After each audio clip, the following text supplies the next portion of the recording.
গোপনে গিয়ে আমার রাসূলুল্লাহর কাছে ঈমানের কালেমা পড়ে নিয়ে চলে এলেন। উমাইয়ার কাছে তখনও তিনি থাকে, কাজ কাম করতে লেগেছে। উমাইয়া হযরত বেলাল হুজুরের এই গোপনে যে কলেমা খানা পড়েছে এই খবরটা পেয়ে গেছে। তাই উমাইয়া হযরত বেলাল হুজুরকে ডেকে বলতে লেগেছে, এ গোলাম, এ হাবশী দেশের গোলাম বেলাল, শুনলাম নাকি তুমি মুহাম্মদ রাসূলের কাছে গিয়েছিলে, তার হাতে হাত দিয়েছিলে, তার পক্ষে দাঁড়াবার জন্যে অঙ্গীকার করেছো নাকি, ঈমানের কলেমা পড়েছো নাকি? হযরত বেলাল চিন্তা করতে লেগেছে, আমি যদি সত্য কথা বলি এ জালিম আমাকে জুলুম করবে, আমি যদি সত্য কথা বলি এ জালিম আমাকে হত্যা করে দিতে পারে। এ যুবকেরা, এই পৃথিবীর ইতিহাসে ১৫০০ বছর আগে ইনসাফ বলে কিছু ছিল না, ইনসানিয়াত বলে কিছু ছিল না, বিচার বলে কিছু ছিল না, ন্যায় বলে কিছু ছিল না। আমার রাসূলুল্লাহ এই জমিনের উপরে ইনসাফ প্রতিষ্ঠিত করেছে, ন্যায় প্রতিষ্ঠিত করেছে, জাস্টিস প্রতিষ্ঠিত করেছে। তাম পৃথিবীর বুকে আল্লাহ নবী 23 বছরেতে ন্যায় সত্য ইনসাফ প্রতিষ্ঠিত করে পৃথিবীতে সাম্য প্রতিষ্ঠিত করেছে। এ যুবকেরা, তরুণেরা, হযরতে বেলাল চিন্তা করতে লেগেছে, আমি যদি সত্য কথা বলে দিই এ আমাকে বড় জুলুম করবে, অত্যাচার। কিন্তু যদি আমি মিথ্যা কথা বলি যে রাসূলের হাতে হাত দিলাম, যিনি গরিবদেরকে বাঁচাতে এসেছে, যিনি ইনসাফ কায়েম করতে এসেছে, যিনি আমাকে জানিয়েছে আমার রব হলো একজন, তিনি হলেন আল্লাহ। তিনি কাউকে ধনী করে পরীক্ষা নেয়, কাউকে গরিব করে পরীক্ষা নেয়, কাউকে রাজা করে পরীক্ষা নেয়, পূজা করে পরীক্ষা নাই, কাউকে এতিম করে পরীক্ষা নাই, কারো বাপ মা দিয়ে পরীক্ষা নাই, কাউকে ধন দৌলত দিয়ে পরীক্ষা নাই, কারো জমি জায়গা চাষবাসের ক্ষতি করে পরীক্ষা নাই। তিনি বলেছেন আমার নবী, মিথ্যা কথা বলো না, কেন মিথ্যা কথা বললে তোমার স্রষ্টা নারাজ হয়ে যাবে। হযরতে বেলাল তাই বলতে লাগলে, আমি কখনো আমার স্রষ্টাকে নারাজ করতে পারি না, এই জন্যে বেলাল ফয়সালা করলো জীবন চলে যায়, মিথ্যা কথা বলবো না। আর এখন মুসলমানের ঘরের ছেলে আমরা মিথ্যা উলামাদেরকে গালিগালাজ করছি, দাদা হুজুর আওলাদদের গালিগালাজ করছি, সমালোচনা করছি। মুসলমানের ছেলে কেন? দুনিয়ার জালিম বেঈমান নেতা নেত্রীদেরকে খুশি করার জন্য। একবারও ভাবছি না দুনিয়াতেই ফেসে গেলে তোর ওই দুনিয়াদার বেঈমান কাফের মুনাফিক মিথ্যুক কাযাব চরিত্রহীন জালিম তেরা বদমাইশ নেতা তো তোর পাশে থাকবে না, পালিয়ে যাবে। আর পাশাপাশি পরকালে তো কেউ তোমার পাশে থাকবে না, কবরে একা যেতে হবে। শুনছেন তো নাকি? কিন্তু আমার ভাইরা, তওবা করুন, পরিবর্তন হন। যদি আপনি নামাজ কাজা করেন, আল্লাহর কাছে অন্যায় করেছেন, ক্ষমা আল্লাহর কাছে চাইবেন, আল্লাহ মাফ করে দেবে।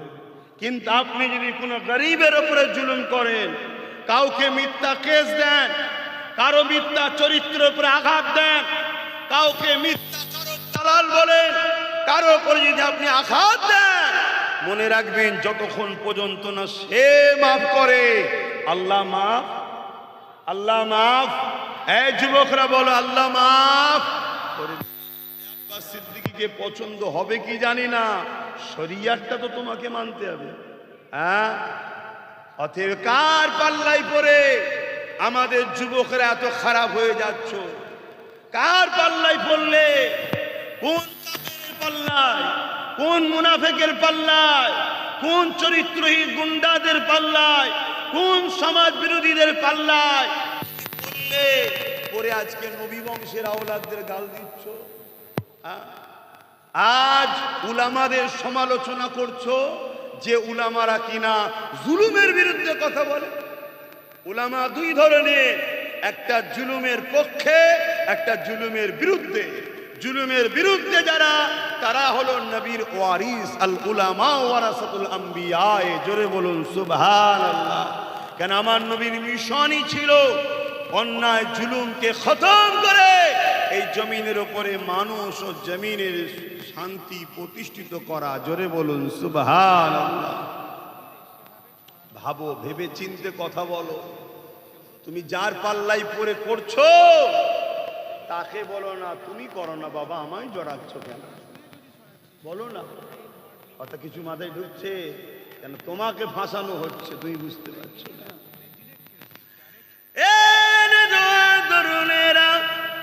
হযরত বিলাল হুজুর আমার যখনই বলে দিল আশহাদু আল্লা ইলাহা ইল্লাল্লাহু ওয়া আশহাদু আন্না মুহাম্মাদান আবদুহু ওয়া রাসূলুহু, উমাইয়া লেগে লাল হয়ে গেল, বড় বড় চোখ বার করে বলতে লেগেছে, এ বিলাল তুমি তো জানো তোমাকে আমি খারিদ করেছি, এখানে শাসন ক্ষমতা আমার হাতে, ইনসাফ বলে কিছু নাই, যা করি আমরা তাই করি।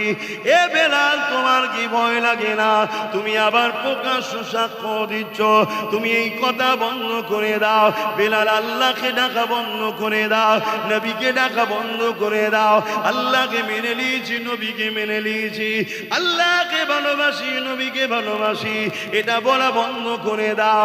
আজ যেমন আমার ভারতবর্ষে শুরু হয়েছে, আল্লাহ ডাকলে মারছে, নবীকে ভালোবাসলে জুলুম করছে, এটা নতুন নয়, নতুন নয়। যুবকেরা ঘাবড়ে যেও না গো, আল্লাহ বা পরীক্ষা নিচ্ছে, এই পরীক্ষায় মজবুত হয়ে দাঁড়িয়ে যাও। যদি পরীক্ষায় তুমি কামিয়াবি হয়ে যেতে পারো তাহলে তুমি গাজী দরজা পাবে। আর এই পরীক্ষা দেওয়ার জন্য যদি তোমার মৃত্যুর ওসিলায় হয়ে যায়, আল্লাহ তোমাকে শহীদের দরজা দেবে। আরো জোরে বলুন সুবহান।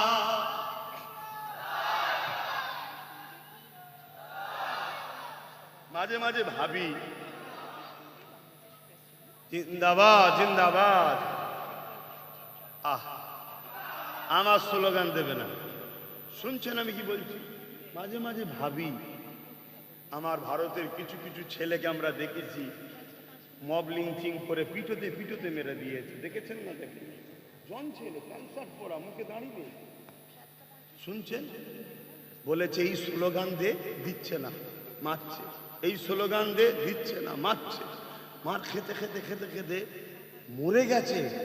তথাপিও আল্লাহ ছাড়া, নবী ছাড়া অন্য কোনো বাতিলের নাম লাইনে। জোরে বলুন সুবহানাল্লাহ। আমি মাঝে মাঝে ভাবি যে আল্লাহ, এর হয়তো চেহারায় দাড়ি নেই, পরনায় হয়তো জুব্বা নেই, কিন্তু আজকাল একদল মলি সাহেবরা যে দালালি করছে জালিমদের, খোদা এ প্যান্ট শার্ট পরা হতে পারে, কিন্তু এর মধ্যে যে তুমি তোমার প্রেম আর তোমার হাবিবের প্রেমটা এত অগাধ রেখেছিলে, দুনিয়ার খেয়ালে হয়তো প্যান্ট শার্ট দাঁড়িয়ে চেয়েছে, প্যান্ট শার্ট পরে, সেটা ভুল, কিন্তু এর মধ্যে একটা ভালো গুণ, যেটা সব থেকে প্রধান গুণ, যে আমি জান দিয়া পছন্দ করি, আল্লাহ রসুল ছাড়া দ্বিতীয় কাউকে মানি না। জোরে বলুন সুবহানাল্লাহ। ওহ, আল্লাহ কাকে কোন দিক দিয়ে জান্নাতে দেবে বোঝা বড় মুশকিল। আজ কিছু লোক দাড়ি চাচা প্যান্ট শার্ট পরা ছেলেরা অবশ্যই অন্যায় করছে, মানি। দাড়ি চাষছো যারা ভুল করছো রাখো, প্যান্ট শার্ট পরছো ভুল করছো, পায়জামা পাঞ্জাবি পরো, কথা বুঝে আসছে। কোনো নাচারে কোনো জব ডিউটিতে যাও, সেটা আলাদা কথা, তোমার নবীর সুন্নাত মুখে রাখো। আজকে যদি এই ভারতবর্ষে কেউ যদি পুরো মাথা নাড়া হয়ে পিছনে একটা টিকলি না কি বলে রাখতে পারে, তার যদি লজ্জা না লাগে, শিখ পাঞ্জাবিরা মুখে দাড়ি পাগড়ি পড়তে লজ্জা যদি না লাগে, কেউ যদি উলঙ্গ হওয়াটাকেও পছন্দ করে, লজ্জা যদি না লাগে, এ মুসলিম ঘরের যুবকেরা মুখে দাড়ি রাখতে লজ্জা লাগছে কেন? হ্যাঁ, আজকে সবার মুখে যদি দাড়ি থাকতো, দু চারটে দাড়িওয়ালাকে টিটকিরি মারা সাহস। একটা বাসে 50 জন মুসলমান আছে, দাঁড়িয়ে একজনের মুখে, ওকে যখন টিটকিরি মারছে, বাকি 49 জন একে অপরের মুখে দেখছে, ভাবতে পারছে না তো এর মধ্যে কে কে মুসলমান। কিন্তু 50টার মুখেই যদি দাঁড়িয়ে থাকতো, তাহলে টন্টিন ক্রিম মারার আগে মব লিঞ্চিংকারীরাও ভাবতো 50 জন আছে, ছাল চামড়া গুটিয়ে দেবে, থাক। আমার কথা বুঝছো যুবকরা? আমি তো তোমাদের ভালোর জন্য এসছি নাকি? তোমাদের পীরেরাও লাগতো, ধর্ম প্রচার করতে এসছি তো নাকি? তাই তোমাদেরকে বুঝাচ্ছি, বোঝো, দাঁড়িয়ে রাখো নবীর সুন্নাত। একেবারে যদি খুব বড়ও না রাখতে পারো, আস্তে আস্তে আস্তে আস্তে হবে রে বাবা। রাখো, দেখতে আরো মানান হবে, তোমার মুখের সৌন্দর্য আলাদা বাড়বে। এখন তো মডগার্ড বিহীন লাগছে, মডগার্ড বিহীন বাইক বা সাইকেল যেমন লাগে তেমন লাগছে। রাখো, দেখতে মানাবে। যাদের মুখে আছে দেখো কত সুন্দর লাগছে, রাখো আমার ভাইরা। তো যাক, আমি যে কথা বলছিলাম, দেখো কার মধ্যে কি আছে। এই সমাজে বড় বড় দাড়ি রেখে মাথায় টুপি দিয়ে বড় আল্লামা সেজে জালিমদের দালালি করা লোক আছে না না? একটু আওয়াজ দিয়ে বলো, আছে না না? আর অথচ এই সমাজে আবার এমনও ছেলে মার খেতে খেতে মরে যাচ্ছে, অন্যায়ের কাছে মাথা নত করছে না। জোরে বলুন সুবহানাল্লাহ। বাবেরা, নজওয়ানেরা, তরুণেরা, আল্লাহ বা বাহ্যিক দেখবে না, আল্লাহ বা অন্তরটা দেখবেন। এ নজওয়ানেরা, ইমান অবস্থাতে দাঁড়িয়ে রাখো, ইমান অবস্থাতে টুপি পরো, ইমান অবস্থাতে সুন্নতে রাসূলের জিন্দেগি কাটাও। নবী আমার খুশি হয়ে যাবে। নবী খুশি হয়ে গেলে আল্লাহ তোমার উপরে রাজি খুশি হয়ে যাবে। এই দুনিয়া দুদিনের। আল্লাহ নবী জানিয়ে দিলেন, মান আহাব্বা সুন্নতি, যে আমার সুন্নতকে ভালোবাসলো, ফাকাদ আহাব্বানি, স্বামী রাসূল আমাকে ভালোবাসলো। আমরা যে রাসূলকে ভালোবাসি, এই ভালোবাসার নমুনা হলো মান আহাব্বা সুন্নতি, নবীর সুন্নাতকে ভালোবাসো, নবীর সুন্নাতে জিন্দেগি করো, নবীর আখলাক চরিত্রে জিন্দেগি করো, তাহলে নবীকে ভালোবাসা হবে। যারা নবীকে ভালোবাসবে, আল্লাহ নবী জানিয়ে দিলে, কানা মাই ফিল জান্নাহ, তারা আমার সঙ্গে আল্লাহর জান্নাতে থাকবে। এ যুবকেরা, হযরত বিলাল হুজুরকে ওই উমাইয়া জালিম চমকাতে লেগেছে। এ উমাইয়া, আমাদের লাতকে মেনে নাও, আমাদের উজ্জাকে মেনে নাও, আমাদের হবলকে মেনে নাও, আল্লাহ ও রাসূলকে ছেড়ে দাও। আজকেও উমাইয়া সমাজে আছে না নাই? কিন্তু মরা উমাইয়ার বিরুদ্ধে খুব বলে। আজকের উমাইয়া গুনের বিরুদ্ধে বলা দরকার আছে না না? এখানে বলতে চাই না, বললে জেল দেবে। শুনছেন তো নাকি?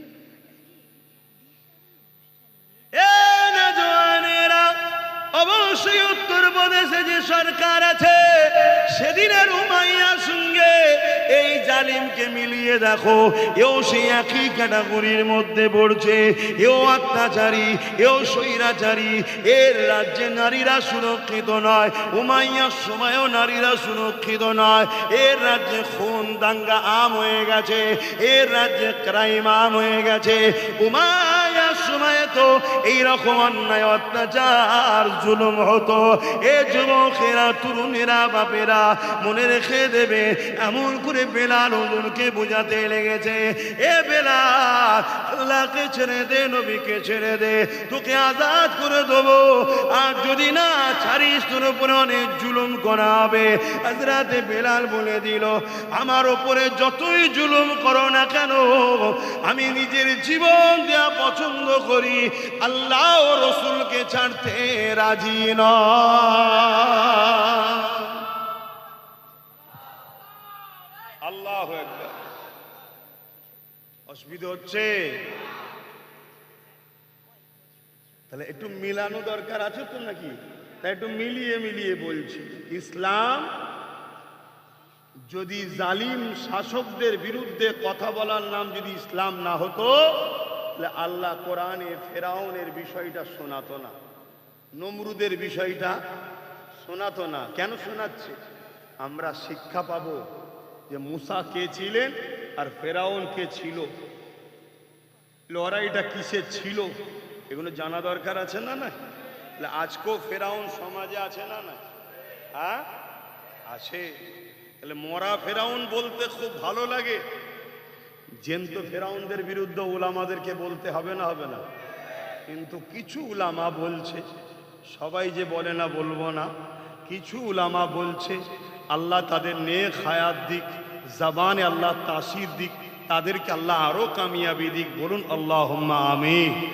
তবে বেশিরভাগ উলামারাই তো আজকের ফেরাউনদের পিছনেই ঘুরছে। কি গো, কথাটা কিন্তু কষ্ট লেগে গেল নাকি? তাহলে সাড়া দিচ্ছেন না কেন? বেশিরভাগ ঘুরছে না করে নে। হ্যাঁ, কেন?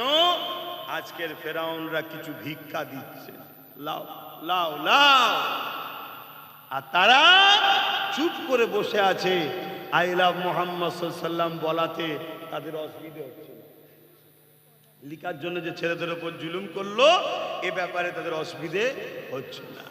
আবার কিছু মুনাফিক আছে এমন, তারা ওই বিজেপি শাসিত লোকেরা যখন ইসলামের বিরুদ্ধে বলে, তখন তারা বাংলার মাঠ গরম করে বাংলার ফেরাউনের কোলে লোককে তোলার প্ল্যান করে।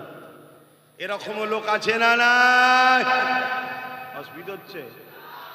আমি আপনাদেরকে নিয়ে এসছি না আল্লাহ নিয়ে এসছে? আল্লাহ যখন নিয়ে এসছে সামনে, তো আমাকে তো বলতেই হবে, নাই তো আল্লাহ ধরবে আমাকে। এই হক কথা বলিস নি কেন? বল, কি ধরবে না? তাহলে বলো, এ আবার কেমন দ্বিচারিতা সমাজে চলছে বলো? আইলা মুহাম্মদ সাল্লাম বলাত, ধরুন উত্তরপ্রদেশের সরকার তার প্রশাসন জুলুম করেছে, অন্যায়, তার বিরুদ্ধে 100 বার বলতে হবে। এখানে বলার জন্য 500 লোককে পাওয়া যায়। আর আমার রাজ্যে যখন কোন ফেরাউন ইসলামের বিরুদ্ধে বলে, তখন আর 5 জনকে পাওয়া যাচ্ছে না। কি ব্যাপার? কি ব্যাপার? বলছে না, আমাদের লড়াইটা তো মূলত আল্লাহ ও রসুলের জন্য নয়, আমাদের লড়াই আল্লাহ ও রসুলকে বাহানা করে বড় জালিমের বিরোধী করে ছোট জালিমের কোলে লোককে তোলাও, বিনিময়ে কিছু লাও। কথা শুনছেন তো নাকি? এই কথা বলাতে আবার অনেক উলামারা আমার বিরুদ্ধে এখন কথা বলছে না বলেনি? আমার ওয়াজকে কেটে কেটে ছড়াচ্ছে না ছড়াইনে?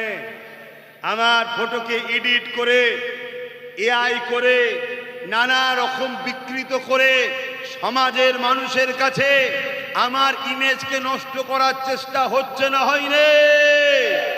কিন্তু আমি জানতে চাই, এই মাহফিলে যতবার এসেছি, আজকে যে লোকটা জড়ো হয়েছে, এরকম লোক কি আল্লাহ কোনোবারে এনেছিল? একটু ঘুরে দেখে নেন না একটুখানি। আমি তো জলসা করেছি এখানে,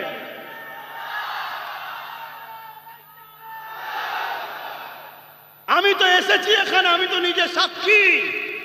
আর এটাও শুনে রেখে দেন, গতকালকে আমার একটা রেকর্ড হয়েছে, আবার ভিড়ের চোটে জলসা না করে পালাতে হয়েছে, মানুষ মরে যাবার ভয়ে। আমি তো শুনলাম নাকি একজন দুজনের নাকি হাতও ভেঙে গেছে, অনেকে চোটও হয়ে গেছে ভিড়ের চোটে। আর মানুষগুলোকে এত বোঝাচ্ছি যে ভাই চলে যাও চলে যাও চলে যাও। আল্লাহু আকবার। মুহাম্মদ রসুলের গোলাম হও যুবক, মুহাম্মদ রসুলের গোলাম হও, মুহাম্মদ রসুলের গোলাম হও। মুহাম্মদ রসুলের গোলামকে আল্লাহ যে কি সম্মান দেয়, আগে হও তারপরে মজা পাবে। বলো গোলাম হবে না হবে না? বলো গোলাম হবে না হবে না? আল্লাহ কবুল করো, বলুন আল্লাহুম্মা আমিন, বলুন আল্লাহুম্মা আমিন। ওহ আল্লাহু আকবার। হ্যাঁ, আমাদের মধ্যে ভুল আছে, স্বীকার করছি, কিন্তু আমরা ইসলাম, নবী, কোরআন, আল্লাহ দুশ্মন নয়, আর দুশ্মনদের দালালও নয়। বলুন আলহামদুলিল্লাহ। হয়তো আমাদের থেকে অনেক ভালো বাহ্যিক লোক আছে, সুন্দর দাড়ি আছে, সুন্দর পাগড়ি আছে, সুন্দর টুপি আছে, হয়তো আমাদের থেকে অনেক সুন্দর নামাজও আছে, হয়তো আমাদের থেকে অনেক সুন্দর রোজা আছে, হয়তো আমাদের থেকে অনেক সুন্দর ওয়াজিনও আছে, হয়তো আমাদের থেকে অনেক সুন্দর কিরাতও পড়তে পারে। কিন্তু সব সুন্দর থাকার পরও সে মোহাম্মদ রসুলের দুশ্মনী করে, আল্লাহর দুশ্মনী করে, দিনের দুশ্মনী করে, দিনের দুশ্মনদের দালাল হয়ে যাওয়ার দরুন তার সব সুন্দর বরবাদ হয়েছে। শুনছেন তো নাকি? আর আমাদের ভুল আছে, স্বীকার করছি, আল্লাহ আল্লাহ আমাদের ভুল আছে, স্বীকার করছি, কিন্তু দিল থেকে গাওয়া দিচ্ছে। আপনি তো অন্তরের খবর জানেন, গাওয়াও দিচ্ছি। যারা হকবাদী হবেন তারাও গাওয়া দেবেন যে আমরা গুনাহগার 100% স্বীকার করছি, আল্লাহ আস্তাগফিরুল্লাহ, তওবাও করছি, কিন্তু আল্লাহ আপনার দিন, আপনার কোরআন, আপনার নবীর ও আপনার দুশ্মনও নয়, আর দুশ্মনদের দালালও আমরা নয়। ঠিক না বেঠি? একটু হাত তুলে সাক্ষী দেন, ঠিক না বেঠি? হাত লম্বা করে তোলে। দালাল যখন নয়, লজ্জা করছেন কেন? এ হাত সত্য না মিথ্যা? আজকে কি হচ্ছে সমাজে? আমার বোরখা নিয়ে টানাটানি, আমার তালাক নিয়ে টানাটানি, প্রথমে আমার রুজি রুটির ওপরে হামলা, আমার চাকরির ওপরে হামলা, আমার শিক্ষাগুলো শেষ করলো, আমাদেরকে পথ দিল না, সব কিছু। তারপরেও চলো চলো, দুদিনের দুনিয়া, ছেড়ে দাও ছেড়ে দাও ছেড়ে দাও ছেড়ে দাও ছেড়ে দাও। কি বলেছে না বলেন? কেন? দুনিয়ার স্বার্থে বলেছে, তাও মেনে নিলাম। ও বাবা, হঠাৎ করে দেখি কেন্দ্রীয় সরকার আইন করছে ওয়াকাফ কালা কানুন। লাস্টে একটু বলবো তো নাকি অসুবিধা হবে? তাও দেখলাম চলো, আন্দোলন হচ্ছে, কেস হয়েছে। আর কেসটা করেছে কে? বিজেপির দালাল। কে কেস করেছে? বলবেন তো কে কেস করেছে? আর সমাজের মুসলমান নবীর বংশের আওলাদকে এক ধোঁকাবাজ, চিটিংবাজ, মুনাফিক, ইসলাম বিরোধী, মুশরিকের খুশির জন্য নবীর খানদানকে তোমরা অনেকে মুসলিম দাবিদার বিজেপির দালাল বলছে না? বলেন। অথচ কেস করছে কে? সে। কথা মাথায় ঢুকছে? বলো, যারা তোমার নবীর আওলাদদের ঘরে এত বড় কথা বলে, সেই মুনাফিকদের সাথে আমাদের দূরত্ব রাখা দরকার আছে না নাই? চলে আসো, আজকে এই বিষয়ে কেস করছে সে। তারপরেও চলো, দেখলাম উত্তরপ্রদেশে একজন চরিত্রহীন নারী কোন জায়গা আমার নবীর আহলিয়া আম্মাজানকে নিয়ে বিরোধী করেছে না করেনি? ও বাবা, এটা হতে হতে আবার দেখছি আইলা মুহাম্মদ সাল্লাল্লাহু আলাইহি ওয়াসাল্লামের বিরুদ্ধে কাজ করেছে না করেনি? ও বাবা, এটা হতে হতে দেখছি তোমাদেরই একেবারে কান মুতোয় এক মানবরূপী পশু, সে আবার বলছে নাকি ইসলামে নাকি রেপ করা কোনো পাপের বিষয় নয়। নাউজুবিল্লাহ বললেন না? আরো জোরে বলুন, নাউজুবিল্লাহ বললেন না? অথচ এই গাদ্দারকেও এক সময় মুসলমানরা সাথ দিয়েছে না দেয়নি? এ যখন টিএমসিতে ছিল, আজানের বিরুদ্ধে কেস করেছিল না করেনি? এরপরেও মুসলমান সাথ দিচ্ছ। বলো, আল্লাহর আযাব আমাদের উপরে হওয়া দরকার আছে না নাই? এখনো সাবধান হও। এত বড় কথা বলল। ও বাবা, এরপরও দেখা যাচ্ছে কি আমার রাজ্যে আরো একজন নির্মল মাঝি, তার নাম, মমতাকে দেখি আল্লাহ বলছে। বলুন নাউজুবিল্লাহ। তাহলে এরা রাজনীতির নামে ফেরাউনের মতো ইসলামের বিরোধী করছে না করে না? এরা রাজনীতির নামে নমরুদের মতো ইসলামের বিরোধী করছে না করেনি? এরা রাজনীতির নামে এজিদের মতো ইসলামের বিরোধী করছে না করেনি? তাহলে এরা যখন রাজশক্তি দিয়ে আমার মসজিদ মিটাতে চাইবে, আমার ইসলাম মিটাতে চাইবে, আমার আল্লাহকে গালি দেবে, ইসলামের বিরুদ্ধে মিথ্যা কথা বলবে, কাউকে আল্লাহ বানাতে চাইবে, তখন আমার মতো ইসলামের অনুসারীদের ঘরে, ইসলামের প্রচারকদের ঘরে, ধর্মগুরুদের ঘরে, ইসলামের স্কলারদের ঘরে এই সকল ফেরাউনদের বিরুদ্ধে সমাজকে বলে এদের বিরুদ্ধে সজাগ করা দরকার আছে না নাই? হাত তুলে সাক্ষী দেন, আছে না নাই? আছে না নাই? আজ যখন এ কথা বলবো, আবার কিছু মুনাফিক আছে, সে কি বলবে? হুজুরের ছেলে এসেছে, জলসা করবে, রাজনীতি করছে। এগুলো হলো সব থেকে আমাদের ঘরের মুনাফিক, এগুলো ঘরের মুনাফিক। অথচ ওই মুনাফিক মুসলমান দাবিদার, ওকে জিজ্ঞেস কর, হারা তোর মমতাকে যখন আল্লাহ বলল তুই প্রতিবাদ করেছিস? করে না। যখন তোর ইসলামের বিরুদ্ধে কথা বলল, তোর হাতে তো পাওয়ার আছে রে, পুলিশ তো তোর, ওকে তুলে জেলে ভরছিস নি কেন রে? আমার কথায় কষ্ট হচ্ছে আপনাদের? এ কথা বলা কি আমার অপরাধ হচ্ছে? বলেছিল না রাজ্য সরকার যে বিজেপিকে হাত থেকে আপনাদেরকে রক্ষা করতে আমাকে ভোট দেন? এই বলেছে না বলেনি? হ্যাঁ কি না সাক্ষী দেন, হ্যাঁ কি না বলেছে না বলেনি? আজ যখন এই ভাটপাড়ার মানবরূপী পশুটা ইসলামের বিরুদ্ধে এত বড় মিথ্যা কথা বলল, এই বাংলা সরকার একে এখনো জেলে দেয় না কেন? এটা সরকারকে জিজ্ঞেস করা মুসলমান ভোটারদের দরকার আছে না না? বলো। আর যদি বলো যে না ওসব কথা বললে জেলে ভরবো, তাহলে এই গাদ্দার বেঈমান মুনাফিক আবু জেল ফেরাউনে কেমন মিল দেখছো তো? তাহলে নিজেদের পাওয়ারের দরকার আছে না নাই? এজন্য আব্বাস সিদ্দিকী বুঝাই। দুঃখের বিষয় কি জানেন? ঘর মে আগ লাগি হ্যায় ঘর কি চারাগ সে। ঘরের লোক যখন গাদ্দার হয়, ঘরের লোক যখন মুনাফিক হয়, তখন বাইরের লোক সবাই এসে পিটিয়ে যায়।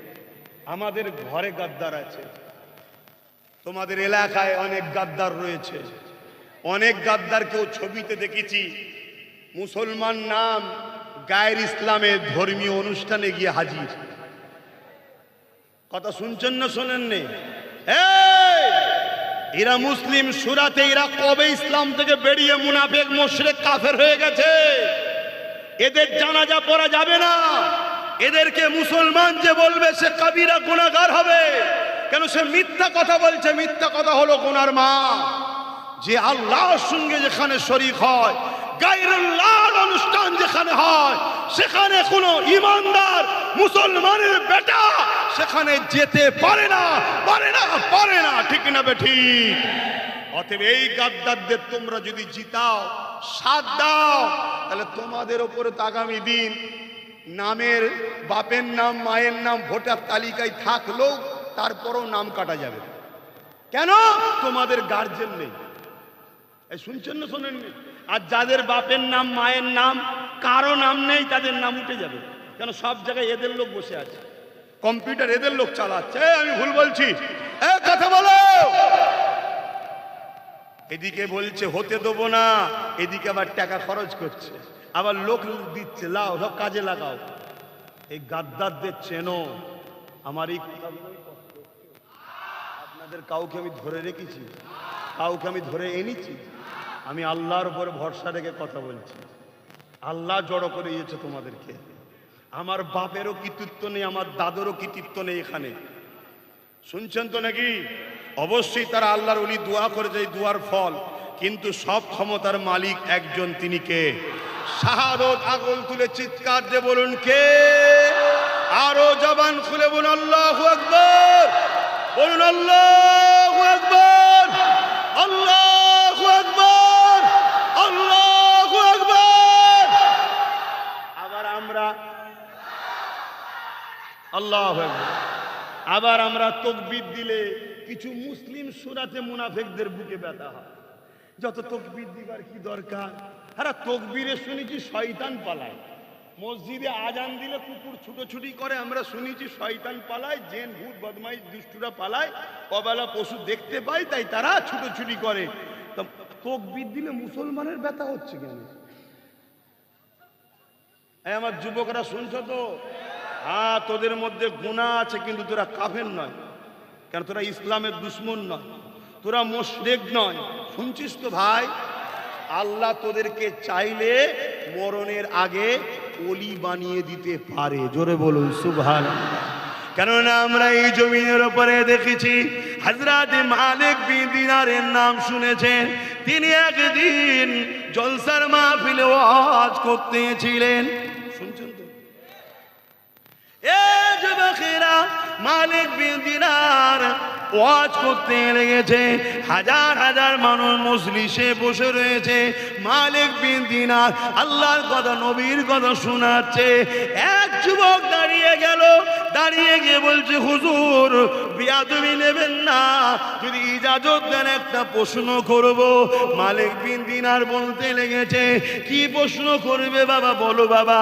ইজাজত দিলাম বাবা, বলো। মালিক বিন দিনার বলতে লেগেছে, হুজুর একটা সময় আপনি রাস্তায় মদ খেয়ে পড়ে থাকতেন হুজুর। হাজার হাজার লোকের সামনে বলছে, একটা সময় আপনি রাস্তায় মদ খেয়ে পড়ে থাকতেন, আজ আপনি ওয়াজ করছেন। হুজুর আমি আপনার বিরুদ্ধে নয়, আপনাকে অপমান করছি না। এই যে সারাবি থেকে আজ আল্লাহর রাহে ফিরে এসে আল্লাহর ওলি হয়ে গেছে, এই ইতিহাসটা কি করে হলো যদি আপনি আমাদেরকে জানাতেন, তাহলে আমরা বড় উপকারিত হতাম। কেননা আমরা আল্লাহ ও রাসূলকে ভালোবাসি। এ যুবকেরা, হযরতে মালিক বিন দিনারের চোখ দিয়ে পানি গড়াতে লেগেছে। যুবকটা ঘাবড়ে গেছে। হুজুর হয়তো দুঃখ পেয়ে গেছে। আল্লাহর ওলিদেরকে দুঃখ দিলে লাভ হয় না লস হয়? আলেম উলামা এদের ঘরে এহেনত করলে কুফরি হয়। ওলি আউলিয়াদেরকে অপমান অপদস্থ করলে কুফরি হয়, ইমান বেরিয়ে যায়। নাউজুবিল্লাহ বলেন। তো ওই যুবকটা ঘাবড়ে গেছে, যা আমি তো হুজুরকে জানতে চাইলাম যে পরিবর্তনটা হলো কি করে, তাহলে আমরাও তো খারাপ রয়েছি, পরিবর্তন হতে হবে আমাদেরকে। তো হুজুর মনে দুঃখ পেয়ে গেছে। ছেলেটা কাকুতি বিনতি করছে, হুজুর মাফ করে দেন, আমি আপনাকে হুজুর বিয়াদবি করতে চাই না। আমরা এতগুলো হাজার হাজার লোক বসে আছি, যদি আমরা জানতে পারি তাহলে আমরা সবাই উপকৃত হব যে কিভাবে আপনি এত চেঞ্জ হলেন। রাস্তায় মদ খেয়ে পড়ে থাকতেন, আজকে আল্লাহর ওলি হয়ে গেলেন কি করে? জোরে বলুন সুবহানাল্লাহ। কে চেঞ্জ করেছে? কে চেঞ্জ করেছে?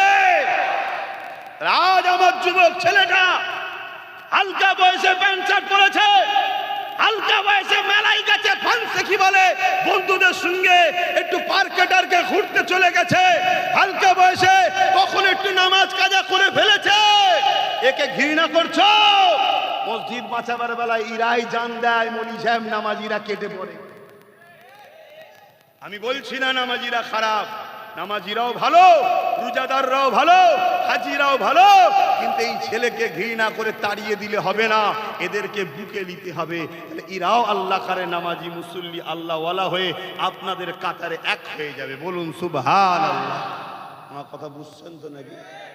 ভুল ব্যাখ্যা নেবেন না। হজ করা তখন বহুত মুশকিল।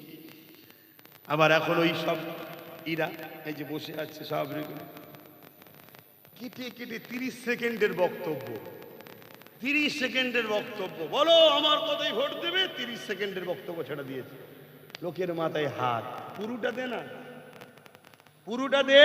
ওর পরেই রয়েছে যে বিজেপিকে ভোট দেওয়ালে ইমান থাকবে না, হারাম। ওটা দেয় না। শুনছেন না? শুনেন না? ওটা দেয় না। কেন?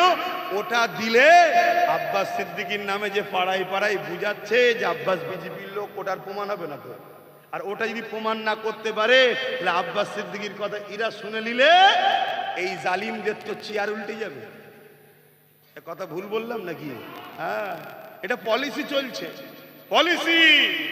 মনে রেখে দিও, আব্বাসকে ভুল বুঝিনি। আব্বাস তোমাদেরকে বাঁচাবার চেষ্টা করছে, বাঁচাবার মালিক আল্লাহ। সাথ দাও, দুটো জিনিস তোমাদের জন্য, সাথ দাও। মুহাম্মদ রসুলের গোলাম বানাতে চাইছি, আর মুহাম্মদ রসুলই জমিনের উপরে বেঁচে থাকার যে রাস্তা দেখিয়েছে, ওই রাস্তায় তোমাদের ইজ্জতের রুটি খাইয়ে, ইজ্জতের ঘরে, ইজ্জতের কাপড়ে বাচ্চাদের শিক্ষিত করে ইজ্জতের সঙ্গে বাঁচার ব্যবস্থা করার চেষ্টা করছি। অপরাধী আমি? জোরে বলো অপরাধী।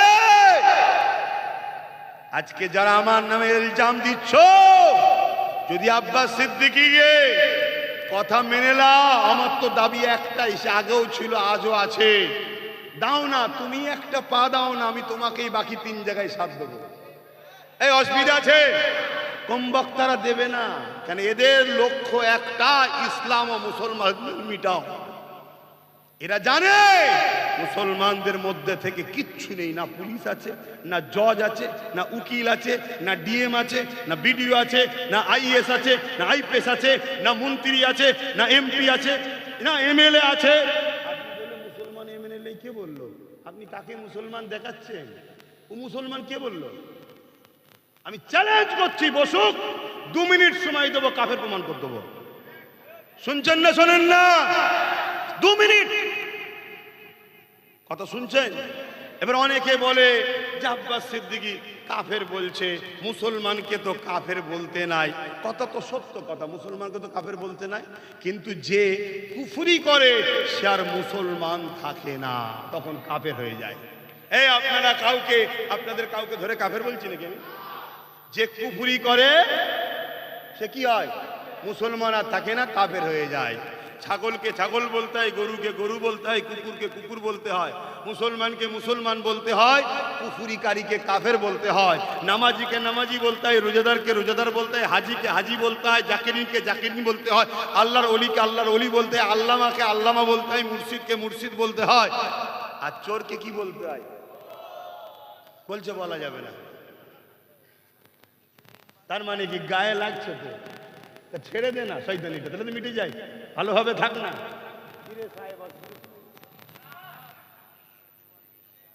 একটুখানি মাঝে মাঝে একটুখানি আনন্দ করে একটু মনটা ফ্রি হয়ে গেল। কে? আমাদের ইনশাল্লাহ চিন্তা নেই, আমাদের রহমানুর রহিম আল্লাহ আছে, আর রহমাতাল লিল আলামিন মোহাম্মদ রসুল আছে। জোরে বলুন সুবহানাল্লাহ। আর কাউকে লাগবে? বাকি যারাই আমাদেরকে আল্লাহ ও রসুলের সঙ্গে জুড়তে চাইবে আমরা তাদের সাথে আছি, ঠিক না বে ঠিক? হ্যাঁ।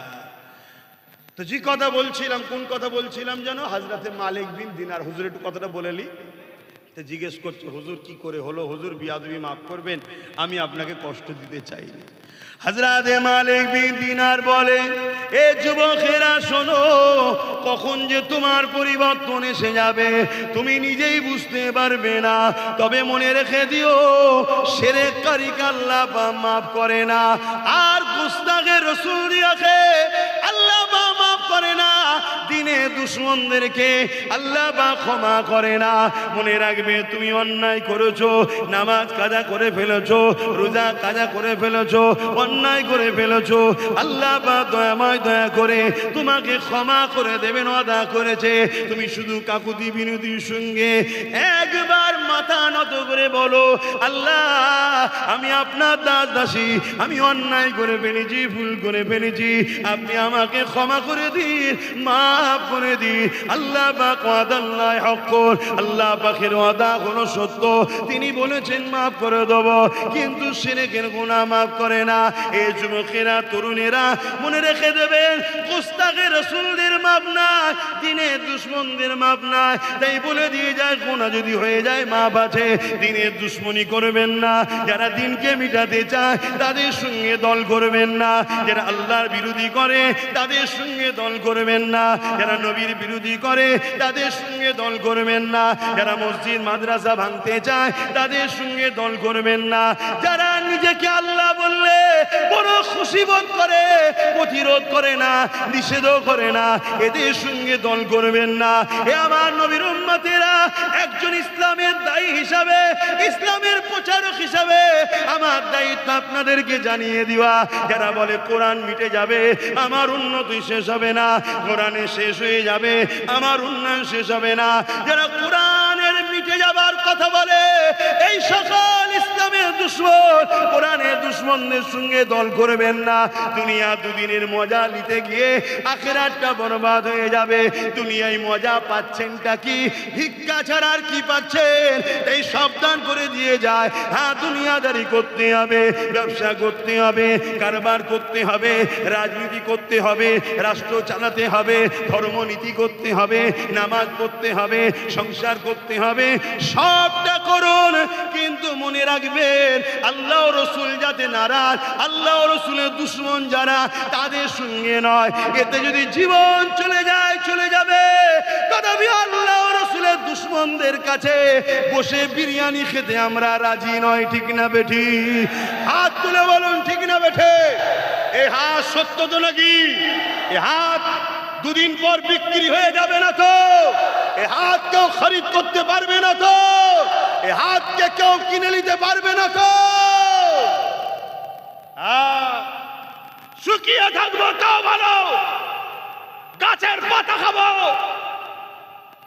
জঙ্গলের পাতা খাবো, তথাপিও আল্লাহ রসুলের দুশ্মনদের সাথে নেই নেই নেই।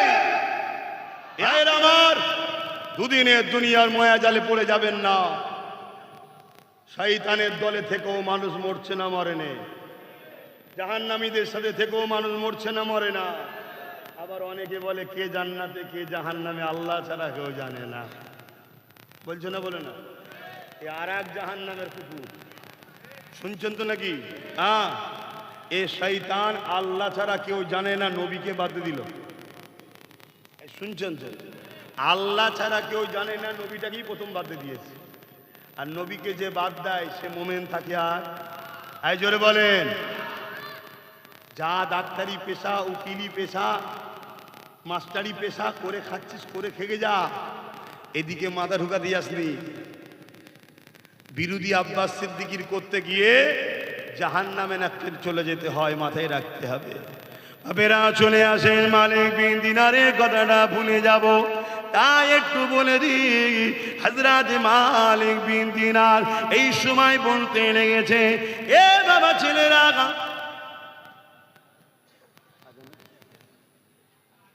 আপনাদের মহল্লায় তা মহরে পরের মহল্লায় হচ্ছে এখন মাইকের সিস্টেমে অনেক দূর যায়, তাই মহল্লার ওয়াজিবটা আদায় করতে হয়। কথা বুঝে আসছে?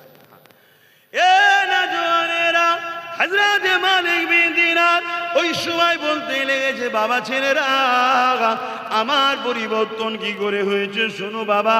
রোজার মাসের 27 তারিখ রাত, কি রাত বলে ওটাকে? 27 তারিখের রাত তো আমি বললাম কিসের রাত? কদরের রাত, লাইলাতুল কদর। এক রাত্রি কেউ যদি ইবাদত করে কাটায়, 1000 মাসের নেকি আল্লাহ পাক তার আমলনামায় দিয়ে দেয়, অর্থাৎ 100 বছরের ইবাদতের নেকি। উম্মতে মুহাম্মদী হওয়ার দরুন এক রাত ইবাদত করব, 100 বছরের ইবাদত, 1000 মাসের ইবাদতের নেকি পেয়ে যাব। জোরে বলুন সুবহানাল্লাহ। এই ফেসিলিটি পেয়েছি কার ওসিলায়? কার ওসিলায়? আমার নবীর ওসিলায়। কার ওসিলায়? হ্যাঁ, সেই নবীকে ভুলে যাবে? খবরদার, সেই নবীর হয়ে কথা বলে। এ যুবকেরা, তরুণেরা, হযরত মালিক বিন দিনার বলেন, ওই কদরের রাত্রিতে আমি মদ কিনে নিয়ে, শরাব কিনে নিয়ে রাস্তায় খাওয়াটা নিজেকে চক্ষু দৃষ্টি লাগলো, চোখের মধ্যে লজ্জা লাগলো, তাই আমি শরাবটাকে নিয়ে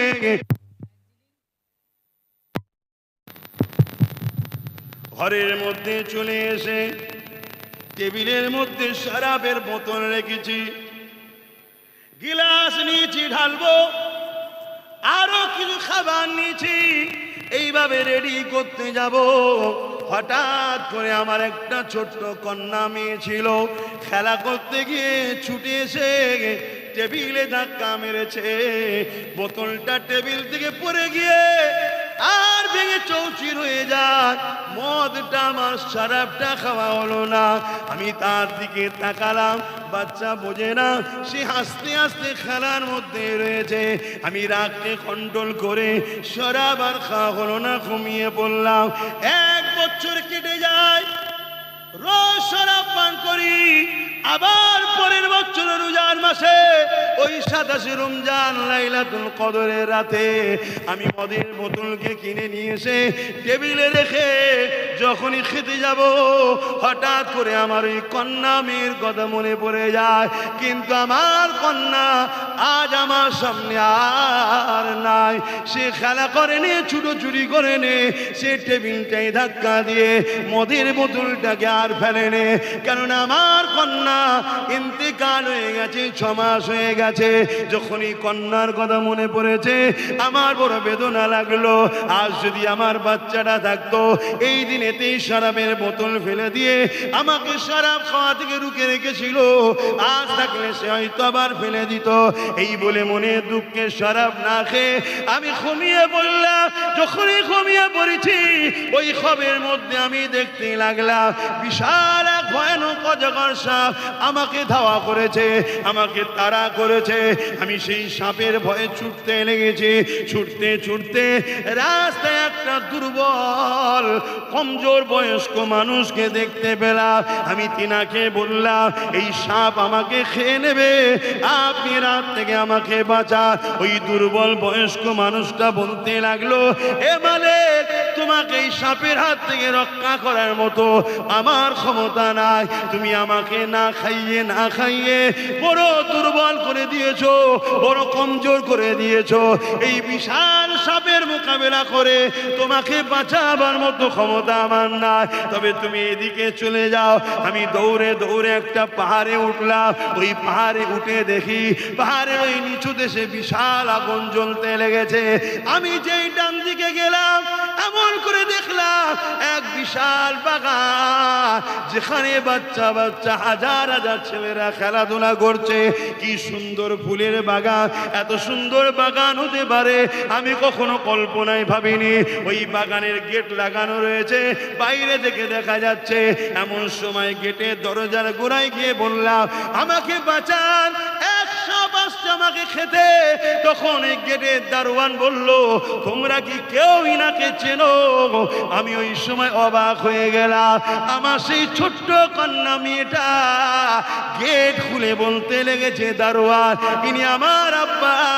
গেটটা খুলে আমার হাতটা ডান হাতে ধরলো আর বাঁ হাত দিয়ে সাপটা যে খেতে যাবে একটা চামাটা মারলো, চর মারলো, সাপটা সঙ্গে সঙ্গে গায়েব হয়ে যায়।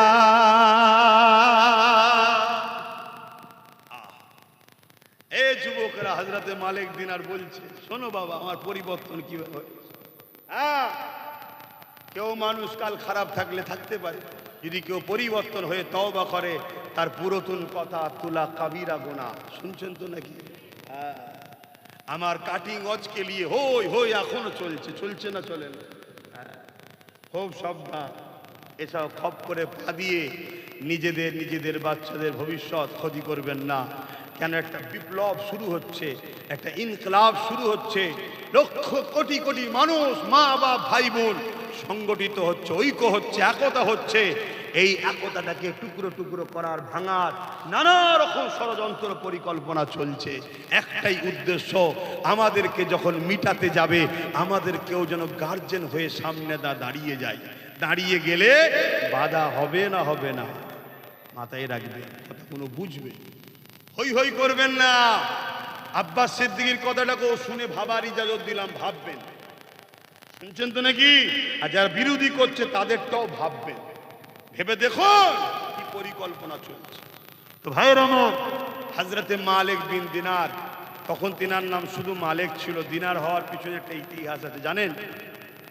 এই যুবকরা জানো কত বড় আল্লাহর ওলি হয়ে গেল? দেখো, একদিন সে রাস্তায় পড়ে থাকতো তিনি শরাব পান করে, কিন্তু কত বড় আল্লাহর ওলি হয়ে গেল দেখেন। আহা, আল্লাহু আকবার বলেন, আল্লাহু আকবার।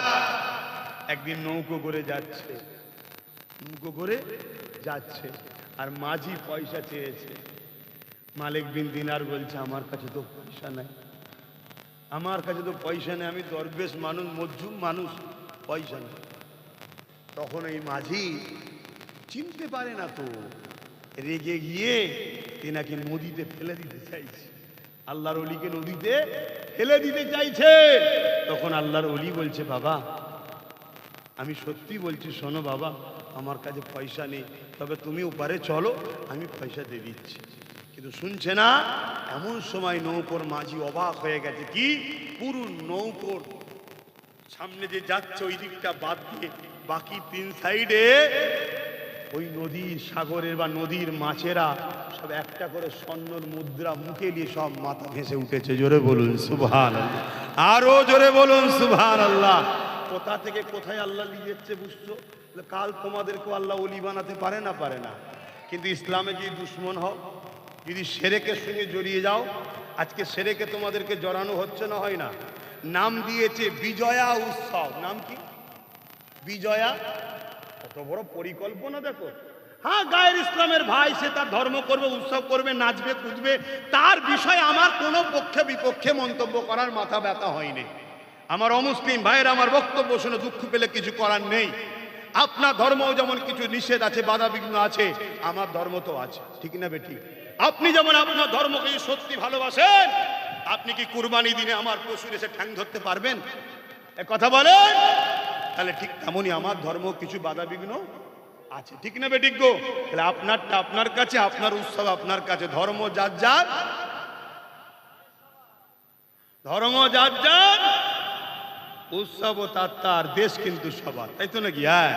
তো সেই জায়গায় কিন্তু আজ আমাদেরকে পরিকল্পিতভাবে মুশরিক বানানো হচ্ছে। দেখুন, এই যে বিজয়া উৎসব, এই বিজয়া উৎসবে হাজার হাজার মুসলমানের ঘরের ছেলে রাজনীতির নামে গিয়ে নাচছে, হই হই করছে, আনন্দ করছে না, করেনি? এই উৎসবটা কি উপলক্ষ করে? এই যে বিজয়া উৎসবটা কি উপলক্ষ করে বলুন, বলুন, বলুন, বলুন। আল্লাহর সঙ্গে শরিক নয়, আল্লাহর সঙ্গে শরিক করেই তো করছে নাকি? তো তুমি কেমন মুসলমান যে আল্লাহ তোমাকে দুটো চোখ দিল, দুটো হাত দিল, দুটো কান দিল, দুটো পা দিল, দুটো কিডনি দিল? সেই আল্লাহ যে কাজ তোমাকে নিষেধ করেছে, সেই কাজের সঙ্গে তুমি শরিক হয়ে গেলে? না, আমার এলাকার দাদা বলেছে, আমার এলাকার দিদি বলেছে যে উৎসব সবার, ধর্ম যার যার, উৎসব সবার। এ আরেক চক্রান্ত আমাদেরকে মুশরিক কাফের বানাবার। দিদি বলেন এত চক্রান্ত করছে কেন? একটাই কারণে করছে, শুনে রেখে দাও। বদরে 313 জন ছিল, বিজয় আমাদের হয়েছে। হযরত গরিবে নওয়াজ একা ছিল, বিজয় আমাদের হয়েছে। এরা যদি আমাদেরকে কাফের আর মুশরিক না বানাতে পারে, এরা হাজারো ক্ষমতাশালী হলো, বিজয় কিন্তু আমাদেরই হবে। জোরে বলুন সুবহানাল্লাহ, আরো জোরে বলুন সুবহানাল্লাহ। তাই এদেরকে ছলে বলে কলে কৌশলে যেমন করে মুশরিক কাফের বানিয়ে দাও। ছেলেগুলো গান শুনছে, কাফের নয়। ছেলেগুলো সিনেমায় গেছে, মুশরিক নয়। ছেলেগুলো যাত্রায় চলে গেছে, কাফের নয়। ছেলেগুলো নামাজ কাজা করে ফেলেছে, মুশরিক নয়। কিন্তু বিজয়া উৎসবে যারা যে আনন্দ করবে, নিঃসন্দেহে জেনে রেখে দিও, ইসলাম থেকে বেরিয়ে কাফের হবে। শুনছেন না? শুনুন। এবারে আপনার যদি এই মশলা না জানা থাকে, আর যদি করে ফেলেন, আপনার উপায় কি? এখন উপায়টাও তো বলতে হবে। উপায় হলো কলেমায় রদ্দ কফুর পরে নতুন করে মুসলমান হতে হবে। শুনছেন তো না? কলেমায় রদ্দ কফুর পরে নতুন করে মুসলমান হতে। আচ্ছা, আমি যে অজগুলো করছি, এই অজগুলো কি আমি ভুল করছি? আচ্ছা, এইভাবে আপনাদের ঘরে সবাই যদি বুঝায়, আপনাদের উপকার হবে না ক্ষতি হবে? আপনারা কি মুশরিক হয়ে জাহান্নামে যেতে চান? কাফের হয়ে জাহান্নামে যেতে চান? কিন্তু প্রচার করছে না। কেন? সরকারি ভাবে করা হচ্ছে। সরকার মানুষের রুজি রুটির কথা ভাবছে না, সরকার চাকরির কথা ভাবছে না। সরকার কি করছে? প্ল্যান মাফিক আমাদেরকে মুশরিক করছে, ইসলাম থেকে সরাচ্ছে। যে সরকার আমাকে ইসলাম থেকে সরায়, সেই সরকারের বিরোধী করা হলো ফরজ, সেই সরকারের বিরুদ্ধে লড়াই করা ফরজ, সেই সরকারকে সাপোর্ট করা হারাম। শুনছেন তো নাকি? এটা নিয়েও সমালোচনা হচ্ছে না, কিন্তু আমি বলা বন্ধ করে দেবো। আপনারা বলুন, কারা কারা বলতে বলছেন, হাত তুলে দেখায়। আমার পাশে আছেন তো নাকি? পাশে আছেন তো নাকি? হ্যাঁ, শুধু হাত তুলে আছেন। প্রয়োজন হলে যদি কলিকাতার ব্রিকেটে ডাকি, আপনারা গাঁটের পয়সা খরচ করে যাবেন, যাবেন, যাবেন, যাবেন। ঠিক বলছেন, ভুলে যাবেন না তো? একবার দেখানো দরকার আছে, একবার দেখানো দরকার আছে। আমার আব্বাদের কষ্ট হচ্ছে না তো? কি গো আব্বা জানেরা, কষ্ট হচ্ছে না তো? পিছনের গুলোকে জিজ্ঞেস করবো না, সব ক্যামেরাই দিকে না। অনেকের দিল চাই হক কথা বলার, মজবুরিতে বলতে পারে না, তারাও হলো ইমানদার। জোরে বলুন সুবহানাল্লাহ। ইমানের বৈশিষ্ট্য 3টে। অন্যায় দেখলে হাত দিয়ে প্রতিবাদ রোখো, হাতে যদি না পারে মুখ দিয়ে প্রতিবাদ করো, মুখে যদি না পারে অন্তর থেকে কমসে কম যদি বিরোধী থাকে, তাও ইমানদার। এক কথা বুঝে আসছে না? নাই। কিন্তু আজ আমরা কি দেখছি? হাত দিয়ে প্রতিবাদও করে না, মুখ দিয়ে হাত দিয়ে রোকে না, মুখ দিয়ে প্রতিবাদও করে না, অন্তর থেকে ঘৃণাও করে না, খোদার ঘরে দাঁড়িয়ে মুশরিকদের পক্ষে দালালি করছে। ও ইমামের পিছনে নামা যাবে? তোমরা আমার মুজাদ্দিদ জামানের রুহানি বাচ্চা, তোমরা আমার নবীর উম্মত, তোমাদের বাপ দাদাদের অবদানে এই বাংলা ইসলামের আলো জ্বলেছে। আজকে যদি কেউ চায় তারা হুজুরের সিলসিলাকে মিটিয়ে দেবো, মসজিদ মিটিয়ে দেবো, মাদ্রাসা মিটিয়ে দেবো, তার রাজ ক্ষমতাকে মিটিয়ে দিবার জন্য তারা হুজুরের আওলাদ হিসাবে আমি আব্বাস সিদ্দিকী লড়াই করছি। এর সাথ তোমাদের দেওয়া দরকার আছে না? না, এটাই হলো মূল লড়াই। শুধু আমাকে দেখিয়ে দেওয়া হচ্ছে কি করে এই যুবকদের কাছ থেকে আমাকে সরানো যায়। নানা রকম ভাবে মিথ্যা মিথ্যা করে এআই করে আমার ফটোকে কেটে তার মুখে জড়িয়ে দিচ্ছে। করছে না করেনে? তোমরা কি ভুল বুঝবে আমায়? প্রতি শুক্রবার দিন দরবারে থাকি, কোনো প্রশ্ন থাকলে ইজাজত দিচ্ছি, ভাই ভাইয়ের কাছে যাবে, প্রশ্ন করবেন, উত্তর দেবো। বা প্রতি শুক্রবারে সন্ধ্যে 7টা 7:30টার মধ্যে ফেসবুকে লাইভে বসি, তোমরা দেখো। PABS বলে ইউটিউব চ্যানেল এবং পীরজাদা এমডি আব্বাস সিদ্দিকী পেজে প্রশ্ন করবে, জানার থাকে, উত্তর দেবো, কারণ সামনাসামনি হওয়ার সময় পাও না। হযরতে মালিক বিন দিনার হুজুরের কথাটা শেষ করি। মালিক বিন দিনার জিজ্ঞেস করছে, মা তুমি কোথায় আছো? তখন বলছে, মা যে আব্বা যে সব বাচ্চারা শিশুবেলায় ইন্তেকাল করে, সে মুসলমানের হোক আর অমুসলিমের হোক, তাদেরকে আল্লাহ এই জান্নাতের একটা অংশ বাগান, এই বাগানে রাখে। জোরে বলুন সুবহানাল্লাহ। মনে থাকবে, অমুসলিমের ঘরের বাচ্চারাও ইন্তেকাল করলে, মারা গেলে, তারাও এই জান্নাতের বাগানে থাকে। বলুন সুবহানাল্লাহ। ভাইয়ের আমার, দ্বিতীয় নম্বর, মালিক বিন দিনার জিজ্ঞেস করছে, মা এই যে বিশাল, তখন ওই কন্যা বলছে, বাবা ওই সাপটাকে জানেন? বলছে, কে মা? ওই সাপটা হলো আপনার নফস। আপনার কি? নফস। আর রাস্তায় যে বুড়োটার সঙ্গে দেখা হয়েছিল, ওটা কে জানেন? ওটা হলো আপনার রূহ, আপনার আত্মা। আপনার রূহ দুর্বল হয়ে গেছে। আপনার রুহের খোরাক ছিল নামাজ, রুহের খোরাক রোজা, রুহের খোরাক হজ, রুহের খোরাক হালাল খাওয়া।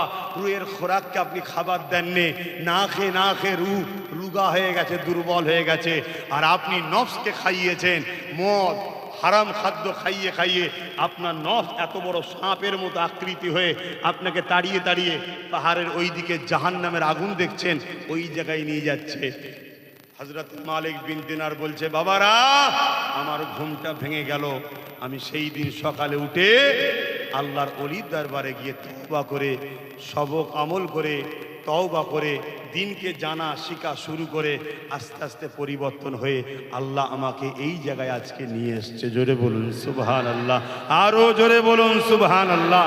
কাল আমাদের যুবকদের সাথে এরকম আল্লাহ চাইলে, যে ছেলেটা হালকা বয়সে পাপ করছে অথচ দিনের পক্ষে লড়াই করে, এই ছেলেটা হালকা বয়সে ভুল করছে অথচ মসজিদ মাদ্রাসা বাঁচাবার জন্য লড়াই করে, এই ছেলেটা হালকা বয়সে একটু অন্যায় করছে অথচ নাই সত্য ইনসাফ ইনসানিয়তের পক্ষে, মানুষের পক্ষে, গরিবের পক্ষে, আল্লাহ সৃষ্টির পক্ষে কথা বলছে, জালিম জুলুম করে না। আমার আল্লাহ চাইলে আপনাকে হাজি বানিয়ে, তওবা করিয়ে, হাজি বানিয়ে, নামাজি বানিয়ে, পরিবর্তন করে আল্লাহওয়ালা যদি না, আল্লাহর ওলি যদি নাও হয়, জান্নাত যাওয়ার মতো বানাতে পারে না? পারে না? জোরে বলে। কিন্তু তা না করে আজকে যদি চক্রান্ত করে এই উৎসবের মধ্যে মেতে যাও, তাহলে কি হবে? এটা পরিকল্পনা চলছে। আরো একটা পরিকল্পনার কথা বলবো, অসুবিধা হচ্ছে আমার পিছনে যেসব ভাইরা দাঁড়িয়ে আছে। আমি কিছু তোমাদের তোমাদের তোমাদের কি ক্ষতি করছি? আমি খুব ভালো করে বুঝুন, সরকারের ক্ষমতা নেই রাজকোষের টাকায় ধর্ম প্রজেক্ট করতে পারে। আমার দেশের সংবিধানের বিরুদ্ধে। আমার দেশ হলো সর্বধর্মের মানুষের দেশ, তাই তো? এদেশে কখনো কোনো ধর্মের পক্ষে দেশ যাবে না, এটা সংবিধানে লেখা আছে। কিন্তু আমরা কি দেখলাম, দীঘাতে 300 কোটি টাকা খরচ করে আমাদেরই ট্যাক্সের টাকায় ধর্মের স্থান করছে। তাহলে বলো, এটা কি দেশের বিরুদ্ধে নয়? এরপরেও যাও, তর্কের খাতিরে ছেড়ে দিলাম, চলো। কিন্তু ওই জায়গার আবার প্রসাদ রেশনের মাধ্যমে বাড়ি বাড়ি পৌঁছে খাইয়ে আমাদের ঈমান নষ্ট করার চক্রান্ত করেছে না করেনি? বুকে হাত দিয়ে বলে এর বিরুদ্ধে উলামাদের কথা বলা দরকার ছিল না ছিল না? বলেছে, কিন্তু আমার বিরুদ্ধে বলছে। কথা শুনছেন? তাহলে ভাবতে হবে। হতভাগা আকবার যেমন ভারতবর্ষে, ই আল্লাহ ঘড়ির কি অবস্থা ভাই, আর সময় নামাজ পড়তে হবে। হ্যাঁ আর একটু হবে, তার আগে একটু সালামটা দিয়ে লিয়া নবী সালাম।